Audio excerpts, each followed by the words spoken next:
Good morning friends. આજે આપણે ગુજરાતી સબ્જેક્ટની અંદર મારું ફર્સ્ટ લેક્ચર છે. તમારું ટોટલી 11th ઇંગ્લિશ મીડિયમ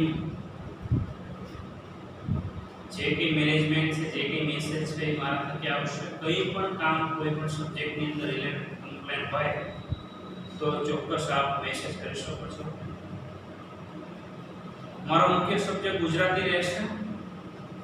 આજે આપણો ફર્સ્ટ લેક્ચર છે. પરિચય આપી દઉં. My name is Vanrajsinh Parmar and JK management છે તરફથી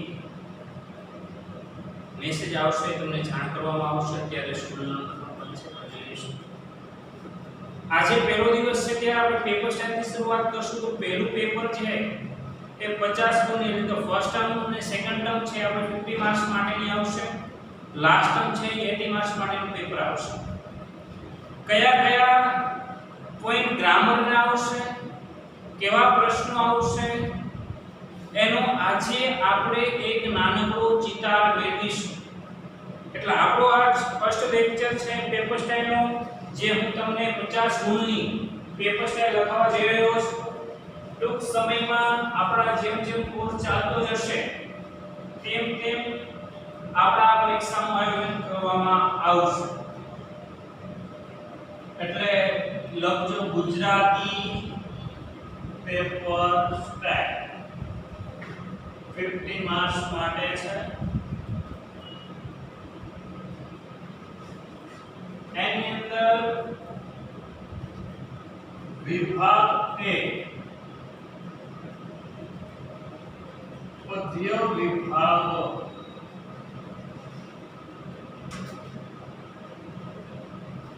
એની અંદર મિત્રો પદ્ય વિભાગની સ્વયં પહેલો પ્રશ્ન હશે એની અંદર કે નીચે આપેલા વિકલ્પોમાંથી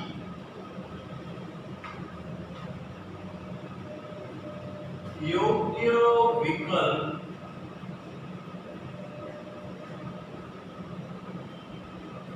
પસંદ કરી ઉત્તર લખો.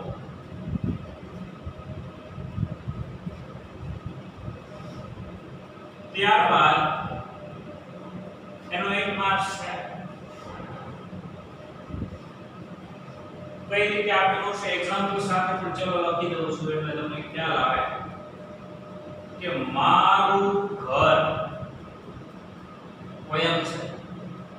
કાવ્ય ના કવિનું નામ જણાવો. બરાબર છે. એની અંદર ઓપ્શન હશે મિત્રો A Harihar Bhatt, B Rajendra Shah and C Ashwini પાનસે,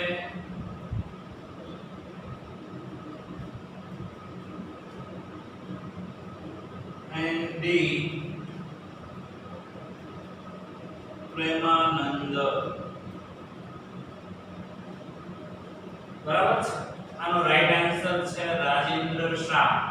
બરાબર છે. આ રીતે ઓપ્શન વાળું છે. કોઈ પણ કાવ્ય છે, કાવ્ય છે એ જ કાવ્યનો વિભાગ છે, પોયમ વિભાગ છે, જેની અંદર તમારે કોઈ પણ કાવ્યનું લેખકનું નામ, એનો સાહિત્ય પ્રકાર, શેમાંથી લીધેલ છે, એ કવિને કયો એવોર્ડ મળેલ છે, જેવા એમસીક્યુએસ વાળા પ્રશ્ન એને કહેવાય વિકલ્પ વાળા પ્રશ્ન કે જવાબ અંદર જ છે એટલે પૂરેપૂરા માર્ક્સ આની અંદર મેળવી શકાય છે. ત્યાર પછી નીચે આપેલા પ્રશ્નોના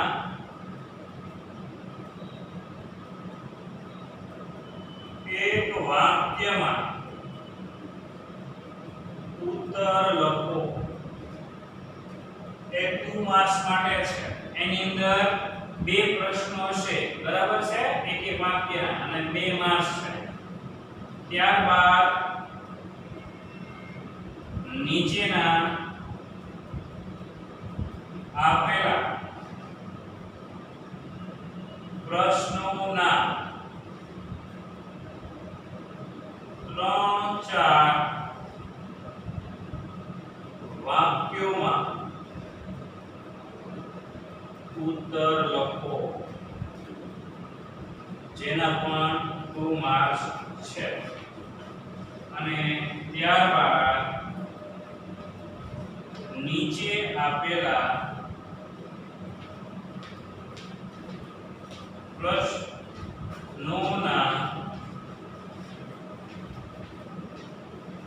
સવિસ્તાર ઉત્તર લખો, જેના ગુણ છે 4. એની અંદર 2 પ્રશ્નોમાંથી એક લખવાનો. બરાબર. હવે પહેલા જોઈ લઈએ કે 1 માર્ક્સ માટે MCQs છે 1 2 2 2 4 4 4 8, એટલે ટોટલ જે માર્ક્સ છે 9 માર્ક્સ છે. બરાબર. એટલે આપણો વિભાગ એ છે એ 9 માર્ક્સ નો હશે. એ જ રીતે મિત્રો સેમ ટુ સેમ જો એ જ રીતે ગદ્ય વિભાગ છે, ગદ્ય વિભાગ પણ એ જ રીતે છે. બરાબર. આ જ રીતે તમારે કોપી મારવાનું છે. જેમ કે મારું ઘર કાવ્યના કવિનું નામ જણાવો, એ જ રીતે ગદ્ય વિભાગમાં મીન્સ લેસન વિભાગની અંદર કોઈ પણ પાઠનું નામ આપવામાં આવ્યું હશે, એ પાઠના સાહિત્ય પ્રકાર જણાવો કે એ પાઠ શેમાંથી લીધેલ છે. એક્ઝામ્પલ તમને કહું તો અહીંયા અણધો આપણો પાઠ છે, તો અણધો પાઠના લેખકનું નામ જણાવો, અણધો પાઠના સાહિત્ય પ્રકાર જણાવો, એ રીતે હશે. ત્યાર પછી નીચે આપેલા પ્રશ્નના એક એક વાક્યમાં ઉત્તર આપો. એની અંદર પણ 2 જ પ્રશ્ન છે મિત્રો, અને એ જ રીતે 2 માર્ક્સ છે. અને ત્યાર પછી 3-4 વાક્યના પ્રશ્નો છે, અને ત્યાર પછી 4 માર્ક્સ માટે બિગ ક્વેશ્ચન છે. હવે ખાસ યાદ રાખવાનું છે કે જ્યારે મોટો પ્રશ્ન આવે ત્યારે ખાસ કાવ્ય હોય કે પાઠ, કાવ્યનું નામ, તેના કવિનું નામ, તેનો સાહિત્ય પ્રકાર અને શેમાંથી લીધેલ છે, આ ફરજિયાતપણે લખેલું હોવું જોઈએ. જેથી કરીને મિત્રો બોર્ડની એક્ઝામ છે, ધોરણ 12 માં આપણે આવશું ત્યારે બોર્ડની એક્ઝામમાં આ એક તમારી પર્સનાલિટી છે એ ઊભી કરે છે. છાપ એ તમારી છબી જે તસવીર છે એ ઊભી કરે છે કે જે વિદ્યાર્થીને પાઠનું નામ યાદ હોય, એના લેખકનું નામ યાદ હોય, એનો સાહિત્ય પ્રકાર યાદ હોય અને શેમાંથી લીધેલ છે આટલું આવડતું હોય, તો એના ઉપરથી કહી શકાય કે ચોક્કસપણે એ વિદ્યાર્થી હોશિયાર હશે. ઇન્ટ્રોડક્શન પણ આપી શકો છો કે પ્રસ્તુત પાઠ અણધો, લેખક આ, અને આની અંદર એ અંધાના જે ગાનપણના છે એ વખાણ કરવામાં આવ્યા છે કે ખરેખર એ ગંદો મેલો દાઢ રાખતો અણધો આખા ગામની સફાઈ કરે છે, 1 રૂપિયો પણ તેને મજૂરી રૂપે મળતી નથી, છતાં એ વ્યક્તિઓને જે લોકો ગાંડો માને છે પણ એ વ્યક્તિ સ્વસ્થતાને માનતો નથી. આવું લખી શકે. બરાબર. એટલે આ જ રીતે બરાબર ધ્યાન આપજો કે વિભાગ A પદ્ય વિભાગ 9 માર્ક્સ માટે, વિભાગ B ગદ્ય વિભાગ 9 માર્ક્સ માટે, વિકલ્પ એક એક વાક્યના પ્રશ્ન, 2-3 વાક્યના પ્રશ્ન અને સવિસ્તાર પ્રશ્ન. હવે મુખ્ય વસ્તુની મિત્રો વાત કરીએ તો હવે છે મુખ્ય વસ્તુ ગ્રામર. બરાબર યાદ રાખજો. A અને D વિભાગ આપણે જોયો કે સેમ આવશે અને આને આપણે વાંચવા પડે. આપણી માટે મુખ્ય છે ગ્રામર. ખાસ કરીને મિત્રો ઇંગ્લિશ મીડિયમના વિદ્યાર્થીઓને ગ્રામરમાં બહુ તકલીફ પડે છે. હા, જોડિયા અક્ષર છે, ખરાબ અક્ષર બહુ પડે છે, ફોન્ટ અને ઢોળમાં ખબર નથી પડતી, ઢ અને ઠ માં ખબર ન પડતી હોય, ટ અને ડ માં ખબર ન પડતી હોય, સ્પર્શી એવા જોડિયા શબ્દ નથી લખી શકતા. એની માટે આપણે વિભાગ C જોઈએ છીએ. એની અંદર મિત્રો વિભાગ C ગ્રામર વિભાગ.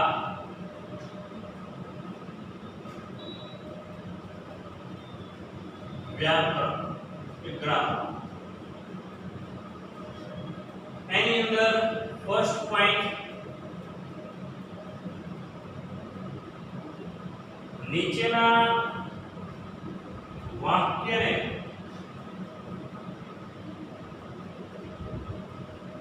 લેખન રૂઢિ અને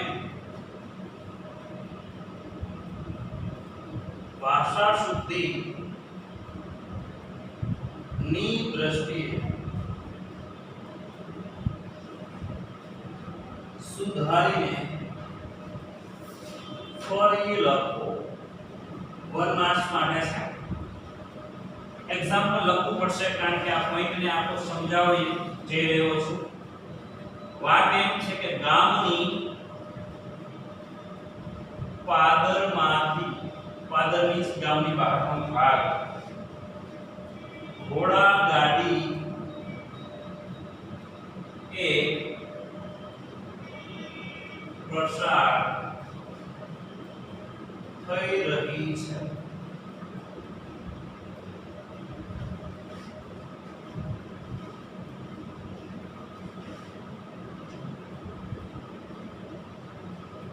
ત્યાર પછી બીજું વાક્ય છે, થોડું જગ્યા મૂકજો એનો આન્સર લખવા માટે. મચ્છુ પીછુ એક સ્થળ છે. હા, મચ્છુ પીછુમાં ઘરો પથ્થરોના 250 જેટલા છે. મીન્સ 250. 250 મીન્સ 250. પેલા લખી લઈએ પછી આપણે સમજીએ. ત્યાર પછી નેક્સ્ટ પોઈન્ટ હશે, નીચેના વાક્યમાં બંધ બેસતો પ્રત્યય મૂકી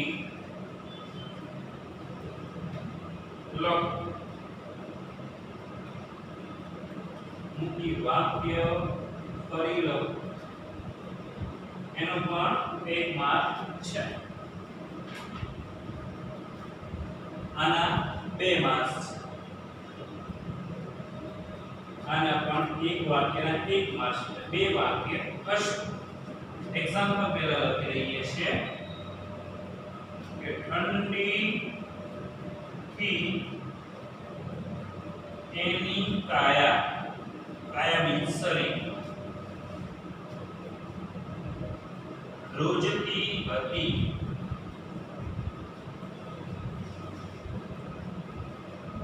બીજું, કોલંબસ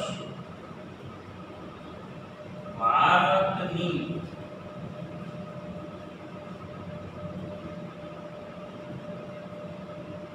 પ્રત્યે શોધી આવશે. કોલંબસ ભારતની સફરે નીકળ્યો. હવે બરાબર ધ્યાન આપજો મિત્રો. ખાસ અહીંયા 2 પોઈન્ટ છે, લેખન રૂઢિ અને ભાષા શુદ્ધિની દ્રષ્ટિએ વાક્ય સુધારીને ફરીથી લખો. લેખન રૂઢિ એટલે શું? લેખન રૂઢિનો મીનિંગ છે, અર્થ છે કે લખવામાં ભૂલ હોય. જે આપણે લખીએ છીએ શિષ્ટ ભાષાથી, એ શુદ્ધ ભાષા નથી, શિષ્ટ ભાષા નથી. અને જે કે કદાચ ભાષા વપરાણી હોય તો એ ભાષા શુદ્ધિ નથી હોતી, અશુદ્ધ ભાષા હોય છે. એક્ઝામ્પલ અહીં આપ્યું છે, બરાબર યાદ રાખજો કે લેખન રૂઢિ અને ભાષા શુદ્ધિ. એની અંદર અહીંયા વાક્ય આપ્યું છે, ગામની પાદરમાંથી ઘોડાગાડી એક પ્રસાર થઈ. બરાબર, તો અહીંયા ખરેખર ખોટી ભાષા શુદ્ધિ આપી છે. શું આવવું જોઈએ કે ગામની નો આવે, ગામના પાદરમાંથી એક, પેલા એક આવે ઘોડાગાડી, એક એમ ન કહેવાય, એક ઘોડાગાડી પ્રસાર થઈ રહી છે. સમજણ પડી? અહીંયા ની છે અહીંયા 1 છે પાછળ તો અહીંયા પહેલા સમજણ પડી કે જે લેખન રૂઢિની દ્રષ્ટિએ જે આપણે મિત્રો બોલીએ છીએ આરોહ અવરોહ સાથે એને આપણે ક્રમમાં બોલવાનું કે કાલે હું સુરેન્દ્રનગર જવાનો છું જવાનું કાલે હું સુરેન્દ્રનગર એ ક્રમમાં નથી એ યોગ્ય નથી એ ભાષા સુધી ક્લિયર કહેવાય નહીં એ ભાષા અશુદ્ધ છે એને શુદ્ધ કરવાની છે બે સેન્ટેન્સ આપેલા હશે બરાબર બીજું સેન્ટેન્સ આપણે જોઈએ છે કે મચુ પીછુમાં ઘરો પથ્થરના 250 જેટલા છે હે એની અંદર તમે જો અહીંયા વાક્ય આપેલું છે કે મચુ પીછુમાં 250 જેટલા પથ્થરોના ઘર છે મચુ પીછુમાં 250 જેટલા પથ્થરોના ઘરો છે એટલું યાદ રાખજો મચુ પીછુમાં 250 એટલે પેલું વાક્ય આવશે બીજું આ આવશે ત્રીજું આ આવશે હા એટલે તમે આનો આન્સર કરીએ તો એવું થાય કે મચુ પીછુમાં 250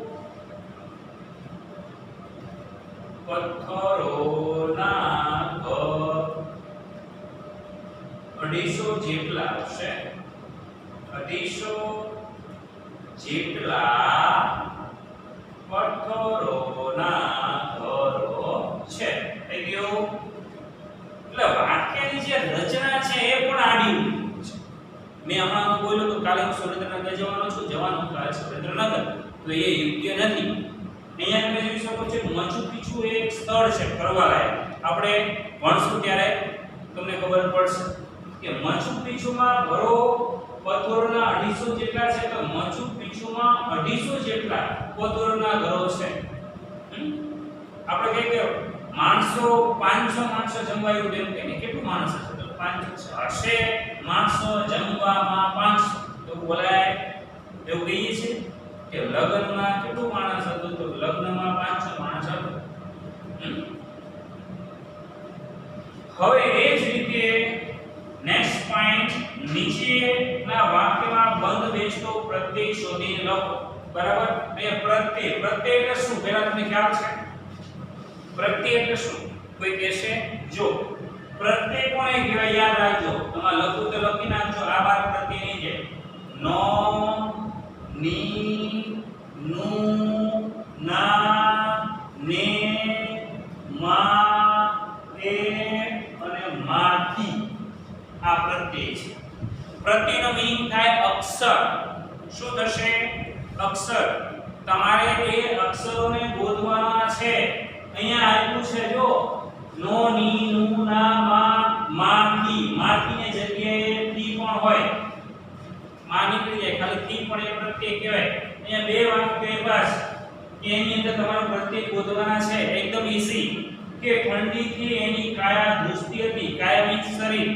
સેનાથી ધ્રુજતી હતી તો ઠંડી થી તો અહીંયા તો બધી થાય કે થી શરીરનો પ્રત્યય કહેવાય આન્સર કરી થી મૂકી દો એટલે એક ગણો મળી જાય કોલંબસ ભારતની સફરે નીકળ્યો યાદ રાખજો કોની સફરે નીકળ્યો તો ભારતની તો અહીંયા ની પ્રત્યય આવી જાય અહીંયા ની છે અહીંયા તી છે આ બારના કોઈ પણ પ્રત્યય છે જશે નહીં ની ગેરંટી નો ની નું ના મા એ મા થી ને આ સિવાયનો કોઈ પ્રત્યય બહાર જશે નહીં એટલે બરાબર છે એ ધ્યાન આપજો ત્યાર પછી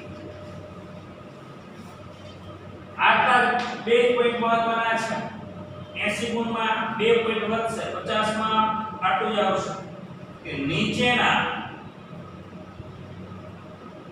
શબ્દોનો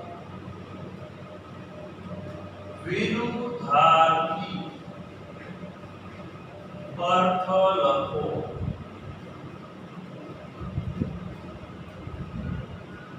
જેના બે ગુણ છે અહીંયા વિરુદ્ધાર્થી શબ્દ એવો હશે કે ભાઈ બેફિકર બીજો છે પ્રાચીન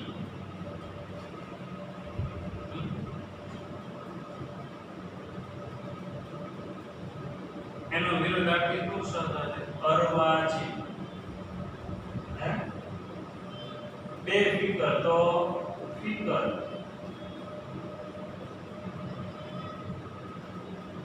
ત્યારબાદ મિત્રો રૂઢિપ્રયોગ હશે એકદમ ઈઝી આ 10માં પણ ભણી ગયા કે નીચેના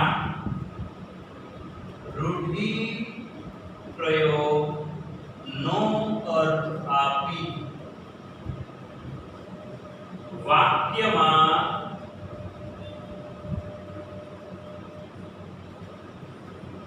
પ્રયોગ કરો જેના મિત્રો બે ગુણ છે બે રૂઢિપ્રયોગ હશે અહીંયા લખતો જાઉં છું કે ચકલી ના માળે ગરુડ પધારવા એનો મતલબ થાય નાની વ્યક્તિના ઘેર મોટી વ્યક્તિનું આવવું અથવા પધારવું બીજો રૂઢિપ્રયોગ છે આંખોમાંથી શ્રાવણ ધાર નીતરવી આંખોમાંથી શ્રાવણ ધાર નીતરવી એનો મતલબ થશે ખૂબ જ રડવું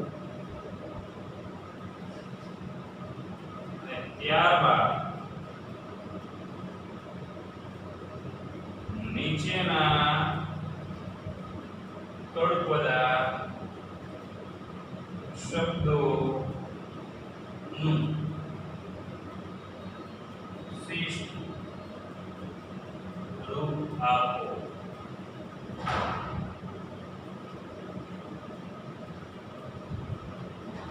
એની અંદર પહેલો શબ્દ છે હારે અને બીજો શબ્દ છે અંધેરો અંધેરોનો મતલબ થાય સંદેશો અને હારેનો મતલબ થશે શાંતિ અને ત્યારબાદ નીચેના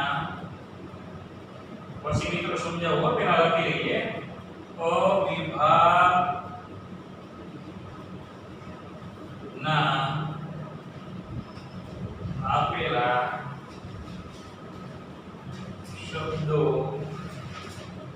ના સમાનાર્થી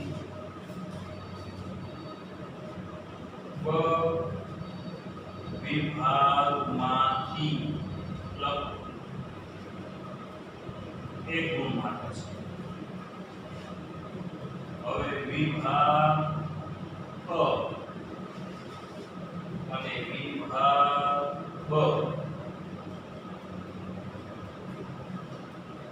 પેલું ગુણ અને બીજું વિદાર આ બાજુ મિત્રો હશે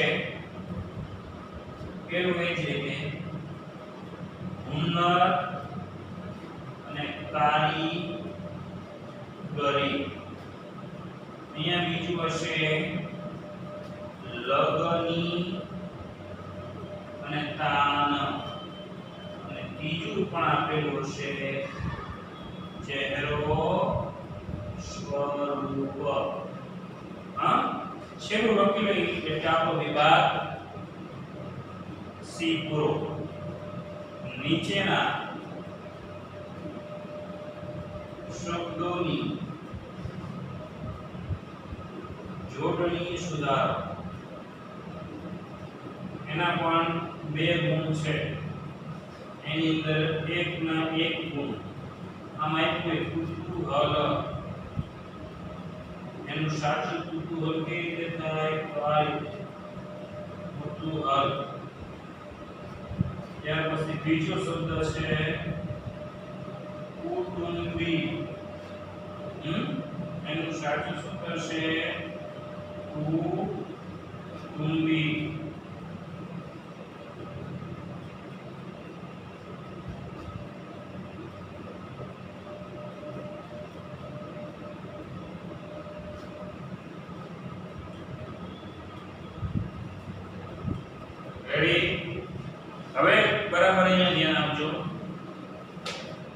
પહેલેથી પણ જોઈ લઈએ છે આપણે સુધી જોયું તો પ્રત્યય પ્રત્યય તો કે નો ની નું ના ને માં તે માં લેખનોની ભાષા સુધી અને પ્રત્યય હવે છે વિરોધાર્થી જે 10મા ની અંદર પણ આપણે ભણતા આવ્યા છીએ કે ફિકર તો બે ફિકર છે પ્રાચીન તો અર્વાચીન રૂઢિપ્રયોગની અંદર પણ મિત્રો આપણે જોયું છે કે રૂઢિપ્રયોગ જે કે આપણે ટેક્સ્ટ બુક હશે ટેક્સ્ટ બુક નું જ્યારે સ્વાધ્યાય પૂરું થાય કોઈ પાઠ કે લેસન પૂરું થાય ત્યારે એની પાછળ રૂઢિપ્રયોગો આપેલા હોય છે અને આપણે 9th થી ભણતા આવીએ છીએ કે ચકલીના માળે ગરુડ પધારવા એનો મીનિંગ એનો અર્થ એ થશે કે નાની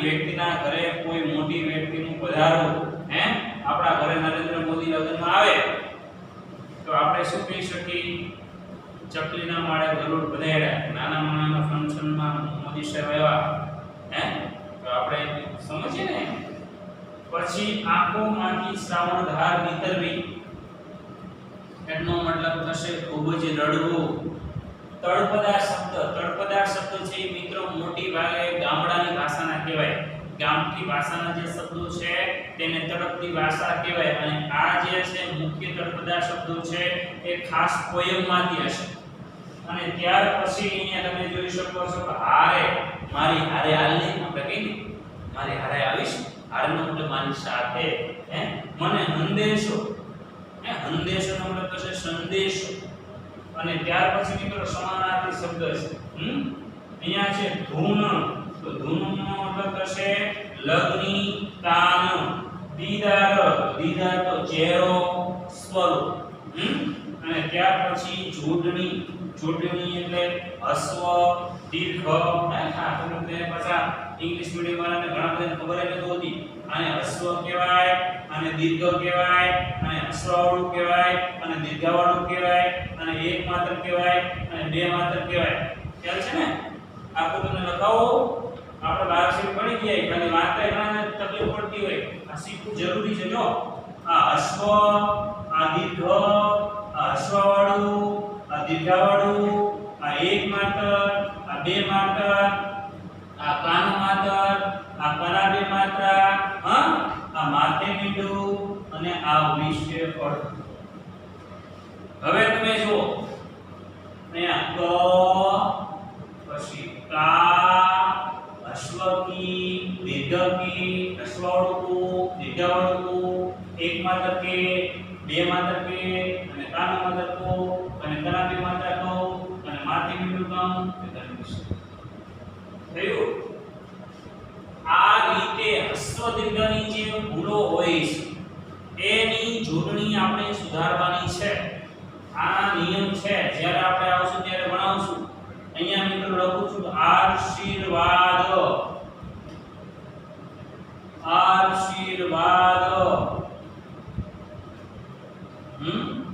પછી આશીર્વાદ અને પછી આશીર્વાદ સાચું કયું 1 2 3 4 5 4 હે રાઈટ આન્સર ઇઝ એ બી યાદ રાખજો કે જેની પાછળ આને કહેવાય ને અર્ધચંદ્રાકારને રેપ કહેવાય કે જેની શબ્દને રેપ લાગે એનો આગલો શબ્દ છે તે હંમેશા દીર્ઘ બને દીર્ઘ એટલે તમને ખબર પડી ગઈ ને આ હસ્વ કહેવાય આ દીર્ઘ કહેવાય આને હસ્વ કહેવાય અને આ બાજુ આવે એને દીર્ઘ કહેવાય આવી જોડણીની ભૂલો સુધારવાની છે બરાબર તેને ખોલવાનું છે હવે વિભાગ મિત્રો ડી તરફ જઈ રહ્યા છે વિભાગ સી આપણે પૂરો કર્યો યાદ રાખજો બરાબર માર્ક્સ ની અંદર તમે જોઈ શકો છો કે 2 ને 4 ને 2 6 ને 8 ને 10 10 ને 11 12 ને 13 માર્ક્સ માટેનો વિભાગ આપણો સી થશે એટલે 13 ગુણ માટેનું ગ્રામર પૂછવામાં આવશે બરાબર છે એટલે અહીંયા ધ્યાન આપજો હવે વિભાગ ડી તરફ મિત્રો આપણે જઈ રહ્યા છીએ ગુજરાતી જેટલું સહેલું છે એવું સહેલું ન માનતા હા ખાસ ગ્રામર ની અંદર કારણ કે તમારી માટે ઇંગ્લિશ શબ્દ ઇંગ્લિશ મીડિયમ વાળા માટે સહેલો છે ગુજરાતી છે એ બોલવું સહેલું છે, લખવું સમજવું એના મીનિંગ ની પણ ક્યારેક આપણને ખબર પડતી નથી, કારણ કે ગુજરાતી ભાષા મિત્રો એક એવી ભાષા છે કે જ્યાં અર્થના અનેક અર્થ થાય છે. ઇંગ્લિશ આમ જોઈએ તો શીખવું બહુ સહેલું છે, સહેલી ભાષા, પણ અંગ્રેજી કરતા પણ વધારે અઘરી ભાષા ગુજરાતી છે, પણ આપણે અઘરી લાગવા દેશું નહીં, ચિંતા ના કરતા. હવે મિત્રો વિભાગ બી, વિભાગ બી ની અંદર આપણે જોઈએ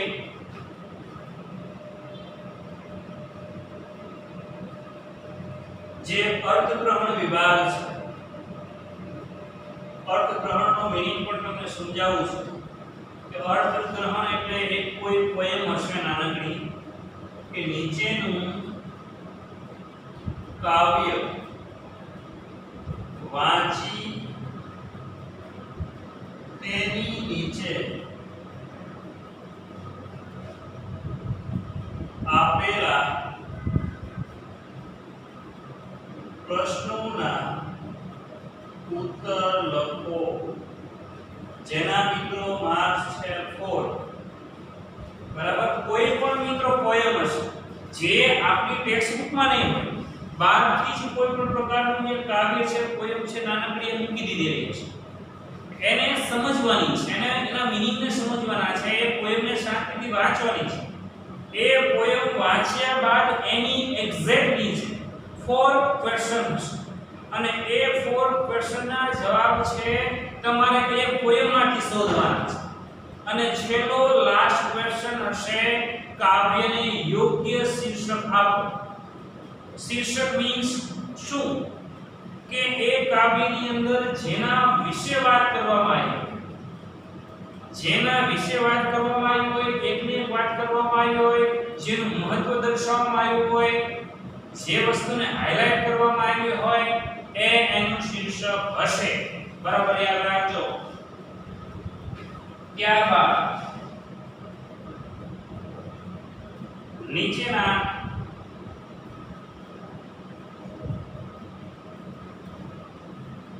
ગદ્ય ખંડને વાંચી તેનું ત્રીજા ભાગમાં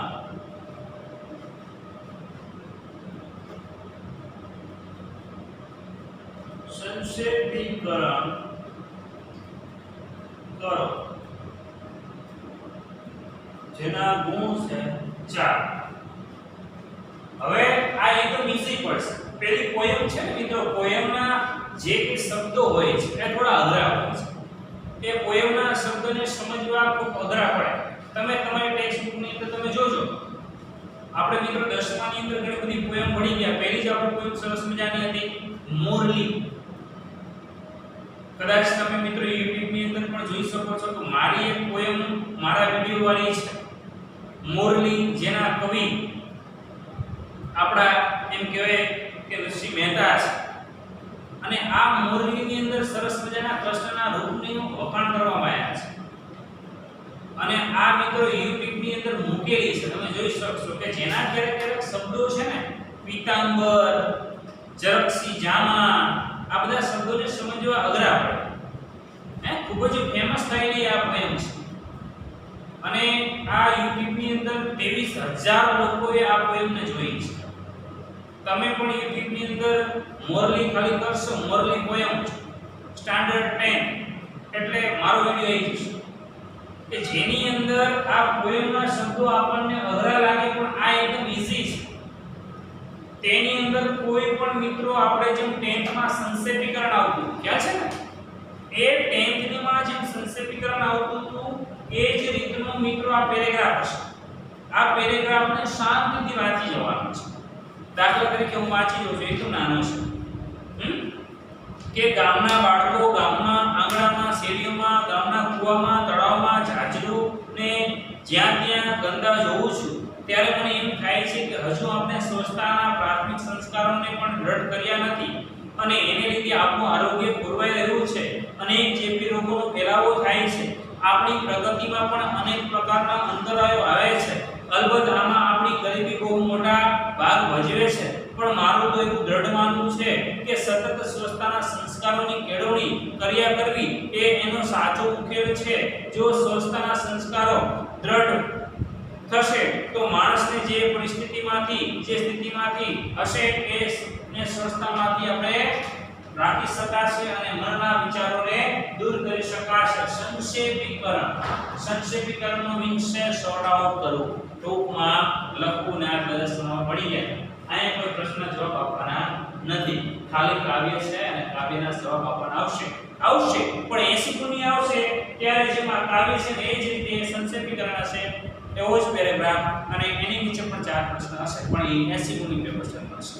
અત્યારે માત્ર 50 ગુણની પેપર સ્ટેટ પ્રમાણે સંક્ષેપીકરણ હશે. સંક્ષેપીકરણ એટલે હું અહીંયા બોલ્યો તો તમને ખબર પડી જાય કે ગામડાઓના તે ચોમાસું છે, ગંદકી થાય, મચ્છર થાય, રોગચાળો ફેલાય, તો અહીંયા વાત કરવામાં આવી છે સ્વચ્છતા. તો તમે એનું શીર્ષક આપી શકો કે સ્વચ્છતા ત્યાં પ્રભુતા.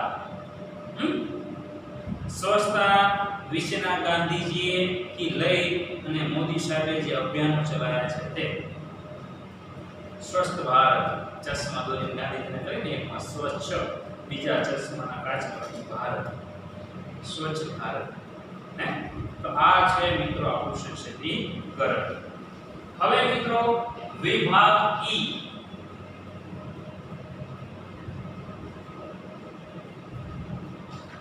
વિભાગ ઈ ની અંદર છે લેખન સજ્જતા, એટલે લખવાનું વધારે આવશે. બરાબર છે. આ 4 ને 4 મિત્રો 8 માર્ક્સ માટેનો થશે. અને આ પણ મિત્રો 8 ને 4 12 માર્ક્સ માટેનો થશે. હવે એની અંદર મિત્રો ફર્સ્ટ પોઈન્ટ છે કે નીચેના આપેલ વિષયોમાંથી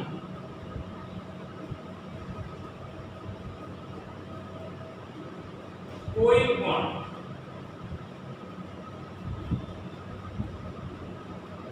એક વિષય પર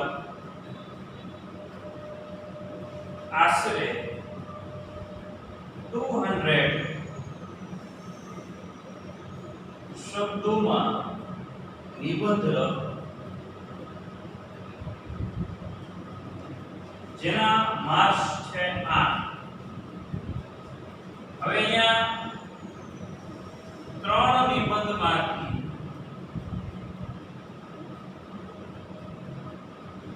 કોઈ પણ એક નિબંધ લખો.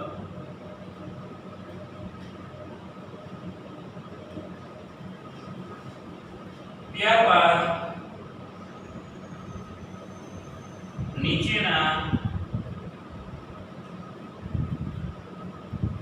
વિષય પર પત્ર લેખન કરો. એના પણ 4 ગુણ છે. અને ત્યારબાદ નીચે આપેલી પંક્તિનો આશરે 100 શબ્દોમાં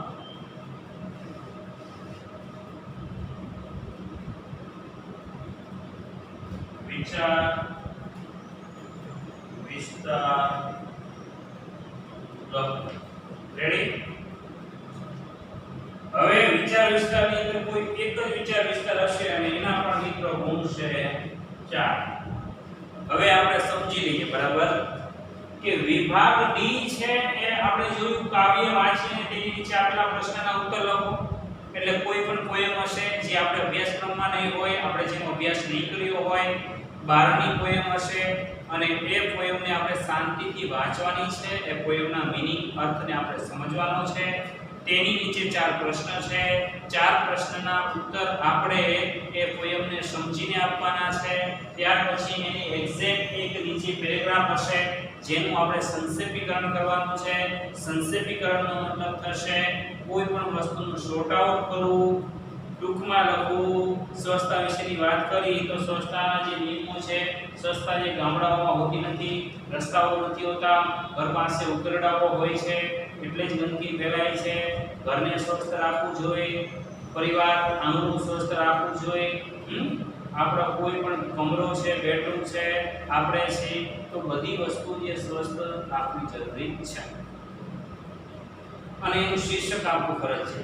અને વિભાગ ઈ ની અંદર લેખન સજ્જતામાં પહેલો જ આપણો પોઈન્ટ છે નિબંધ. એસ ખરેખર અત્યાર સુધીના મેં વિદ્યાર્થીઓ જોયા છે પણ નિબંધ અમુક જ સારા લખે છે. નિબંધ લખ્યો છે કોઈ પણ તો અહીંયા કે ભાઈ અત્યારે ચોમાસું ચાલી રહ્યું છે, માનસૂન, તો એની ચોમાસું નિબંધ આવ્યો વર્ષા ઋતુ, તો ઘણા બધા વિદ્યાર્થીઓ ડાયરેક્ટ ચાલુ કરી દેશે.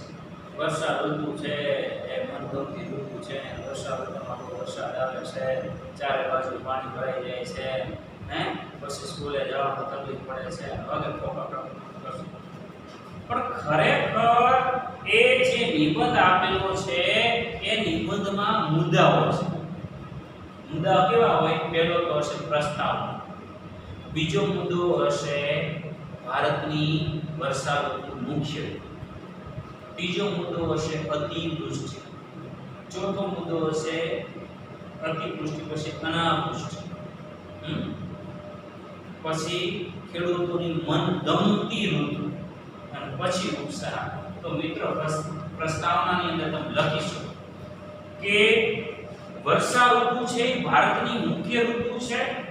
ભારત દેશ એક ખેતી પ્રધાન દેશ છે. ભારતની મુખ્ય જે કંઈ ઇન્કમ છે એ વરસાદ આધારિત છે. ભારતની મુખ્ય ઋતુ શિયાળો, ઉનાળો અને ચોમાસું. અને ચોમાસું છે એ પક્ષીઓ, પ્રાણીઓ અને વૃક્ષોની ઋતુ છે કે જેને 12 મહિનાનું બિચારાને પાણી મળી રહે, પશુઓને, ખેડૂતોને 12 મહિનાની જે કમાઈ છે એ વર્ષા ઋતુને આધારિત છે.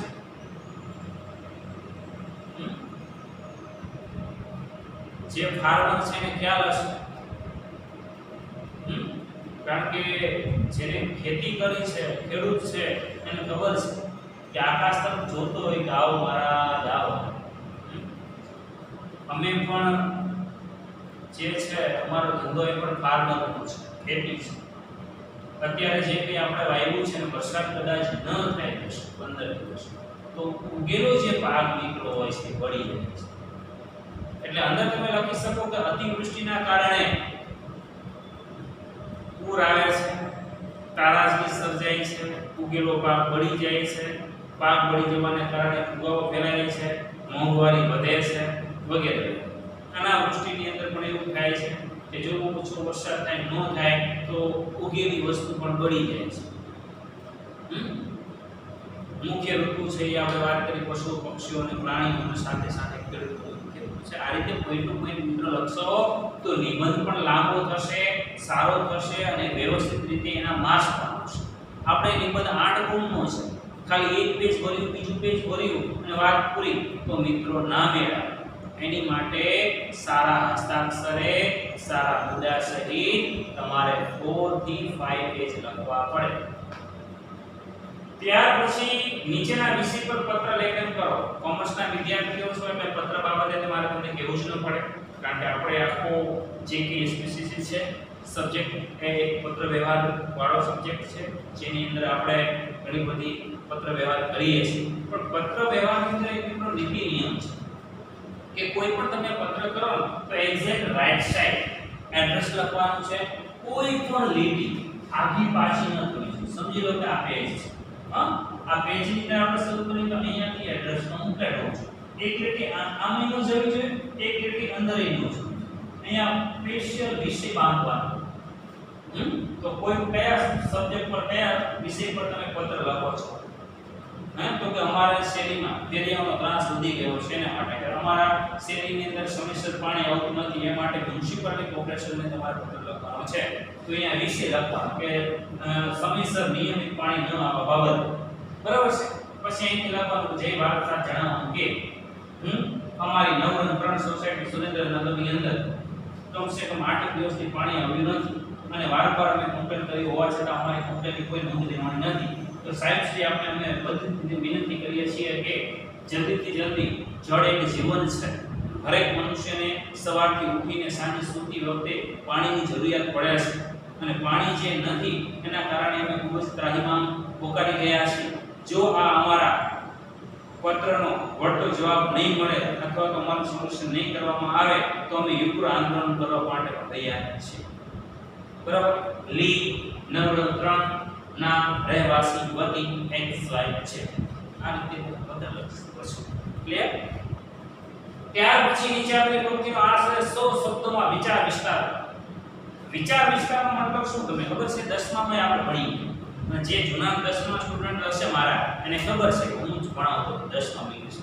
એટલે જે જૂના સ્ટુડન્ટે એડમિશન અહીંયા લીધું છે એને ખ્યાલ હશે કે વિચાર વિસ્તાર એટલે કે તમારી સમક્ષ કોઈ બે લીટીનો વિચારને રજૂ કરવામાં આવ્યો છે. એ વિચારને તમારે વિસ્તારથી રજૂ કરવાનો છે. એક્ઝામ્પલ આપું કે વિદ્યા પુસ્તકમાં અને પર કબજામાં ધન વિપત પડેના કામ આવે એ વિદ્યાને ધન. આવો વિચાર વિસ્તાર તમારી સમક્ષ રજૂ કર્યો છે કે વિદ્યા પુસ્તકમાં પર કબજામાં ધન વિપત પડેના કામ આવે એ વિદ્યાને ધન. એટલે આનો મીનિંગ આનો અર્થ શું થશે કે પુસ્તકમાં રહેલી વિદ્યા અને પારકા પાસે રહેલું આપણું ધન આપણને મુશ્કેલીના સમયે કામ આવે. વિદ્યા છે આપણા માઇન્ડમાં હોવી છે, જેબ છે આપણા પૈસા છે આપણે ખીચામાં જેબમાં હોવા જોઈએ. માની લો કે અત્યારે આપણી પાસે લાખો કરોડો રૂપિયા છે ને આપણે કોઈને આપી દઈએ કે હાલે ભાઈ ટ્રાય થતા કઈ જરૂર નથી મજા પછી ટાઈમ થાય ત્યારે આવજો. પણ ઇમરજન્સી તમને કાલે જરૂર પડી અને તમે એની પાસે લેવા જાઓ શું કે યાર તે મને કીધું કે હમણાં મહિનો મારે જરૂર નથી મેં આપી દીધા હમણાં હવે મેર આવ્યો નથી એટલે છતાં પૈસા આપણે કેવા થઈ ગયા પૈસા વગરના. વિદ્યા પુસ્તકમાં કે ગમે એટલું ભણ્યા ગયા ડોક્ટર બની ગયા પણ કોઈ આપણી પાસે પેશન્ટ આવે છે અને સિરિયસ ત્યારે આપણે ચોપડી જોવા બેસી ને જોઈ કઈ મેડિસિન આપવાનું આટલું હાઈ લેવલ છે તો શું કરશું તો મેર આવે. વિદ્યા પુસ્તકમાં અને પર કબજામાં ધન વિપત પડે ના કામ આવે વિદ્યા. મુશ્કેલીના સમયે આ કામ આવતું નથી. આ રીતે મિત્રો વિચાર હોય છે એને તમારે વિચાર વિસ્તારથી રજૂ કરવાનો હોય છે જેના 4 ગુણો છે. સરસ મજાના એક દોઢ પેજની અંદર સારા હસ્તાક્ષરે મિત્રો આપણે એને લઈ શકાય છે. તો વિદ્યાર્થી મિત્રો અહીંયા આપણે આ 50 ગુણની પેપર સ્ટાઈલને આપણે અહીંયા પૂર્ણ કરીએ છીએ. આપણે ટોટલ જે ભણવાના છે લેસન એ 24 છે. કોરોનાની મહામારીની અંદર ઘણા બધા લેસન નીકળી ગયા હતા. એ લેસનનો અભ્યાસ જે કંઈ છે એ આપણે અત્યારે કરવો જ પડશે કારણ કે હજી કંઈ સુધી કોવિડ-19 ની જે પેપર સ્ટાઇલ હતી એ પ્રમાણે ગુજરાત સરકારે જે 30% કોર્સની વાત આપવાની કરી હતી એ હજી કરી નથી. એટલે અત્યારે મિત્રો જે કંઈ છે આપણે સંપૂર્ણ કોર્સ સાથે અભ્યાસ કરીશું અને હું તમને જે કહી રહ્યો છું એની અંદર ખાસ વસ્તુ એ કે હવે જે આપણો નેક્સ્ટ કાવ્ય છે ફર્સ્ટ કાવ્ય એ ફર્સ્ટ કાવ્ય આપણું હશે પહેલું જાગને જાગવા. એ જાગને જાગવા કાવ્યથી આપણે શુભારંભ કરીશું. બરાબર. આ આપણો પ્રથમ દિવસ હતો, પહેલો દિવસ હતો અને આજે આપણે પહેલા દિવસે ખાલી આપણી ઔપચારિક જે બી પેપર સ્ટાઇલ છે જ્યારે પણ રાઉન્ડ હશે કે ફર્સ્ટ ટર્મ હશે કે સેકન્ડ ટર્મ હશે એ તમારી 50 માર્ક્સની જ હશે. જે તમારી લાસ્ટ ટર્મ આવશે એ 80 માર્ક્સની હશે અને લાસ્ટ ટર્મમાં એક કોવિડ મુજબની પેપર સ્ટાઇલ હશે કે જૂની હશે. એના કારણે અત્યારે હું તમને માત્ર ને માત્ર 50 માર્ક્સની લગાવું છું, 80 માર્ક્સની અત્યારે લગાવતો નથી કારણ કે હજી ક્યારે સ્કૂલો ચાલુ થશે, કેવા ડિસિઝન લેવાશે એ કશું જ નક્કી નથી. જ્યારે ગુજરાત સરકાર કમ્પ્લીટ જાહેર કરી દેશે ફૂલ કોર્સ સાથે અને તમારે કેટલું આવશે ત્યારે હું તમને જ્યારે વાર્ષિક પરીક્ષાની વાર હશે ત્યારે હું તમને 80 માર્ક્સની પેપર સ્ટાઇલ આપીશ. અત્યારે જે કંઈ આપણે સ્કૂલ તરફથી કે ફર્સ્ટ ટર્મ કે સેકન્ડ ટર્મ જે કંઈ પરીક્ષા લેવામાં આવશે મિત્રો એ આ પેપર સ્ટાઇલ પ્રમાણે પરીક્ષા લેવામાં આવશે. બાકી જે કંઈ માહિતી હશે એ તમને WhatsApp દ્વારા મોકલવામાં આવશે. તો મિત્રો હવે નેક્સ્ટ પિરિયડથી આપણે કાવ્યની શુભ શરૂઆત કરી દઈશું. આપણો પ્રથમ પિરિયડ હતો આશા રાખું છું કે બધું જ વ્યવસ્થિત રીતે આપણે સમજાણું હશે, અને ન સમજાણું હોય તો એની ટાઈમ આપ મેસેજ કરી શકો છો. Thank you. જય હિન્દ, જય ભારત.